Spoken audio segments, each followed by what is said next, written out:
వరంగల్ జిల్లా నర్సంపేటలో మరోసారి ఉద్రిక్త పరిస్థితులు నెలకొన్నాయి. కాంగ్రెస్ పార్టీ మాజీ సర్పంచ్ పెండెం కట్టయ్య విగ్రహాన్ని కూల్చేందుకు బీఆర్ఎస్ నాయకులు ప్రయత్నించడంతో ఉద్రిక్తత చోటు చేసుకుంది. విగ్రహం కూల్చే ప్రయత్నాన్ని పోలీసులు అడ్డుకున్నారు. దీంతో బీఆర్ఎస్ నాయకులు పోలీసుల మధ్య కొద్దిసేపు తోపులాట జరిగింది. పరిస్థితి ఉద్రిక్తంగా మారడంతో పోలీసులు అప్రమత్తమయ్యారు. ఇక నర్సంపేటలో విగ్రహాల అంశంపై గత కొన్ని రోజులుగా రాజకీయ ఉద్రిక్తత కొనసాగుతోంది. తాజాగా పెండెం కట్టయ్య విగ్రహం విషయంలో మరోసారి వివాదం తలెత్తడంతో నర్సంపేటలో హీట్ మరింత పెరిగింది.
పెద్దిశోష రెడ్డి గారితో మాకు కూడా అనుబంధం ఉంది.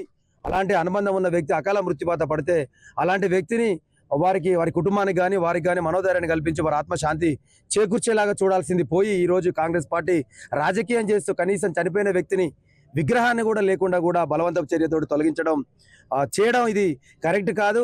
మీరు విగ్రహాన్ని తొలగిస్తారు కావచ్చు కానీ మా హృదయంలో ఉన్న పెద్దిశోష రెడ్డి గారి రూపాన్ని మాత్రం తొలగించలేరు అనుకుంటూ కూడా ఈరోజు కూడా మీరు ఎక్కడ చూసినా కూడా పొద్దున వేకుమ జాము నుండే మాకు వ్యాపారపరమైన నష్టం జరుగుతుందని తెలిసినప్పటికీ కూడా మేము పెద్దిశోష రెడ్డి గారి ఆత్మశాంతి కోసం మేము స్వచ్ఛందంగా బంద్లో పాల్గొంటామని చెప్పి కూడా ఈరోజు పూర్తి స్థాయిలో బంద్ నిర్వహిస్తూ ఉన్నారు.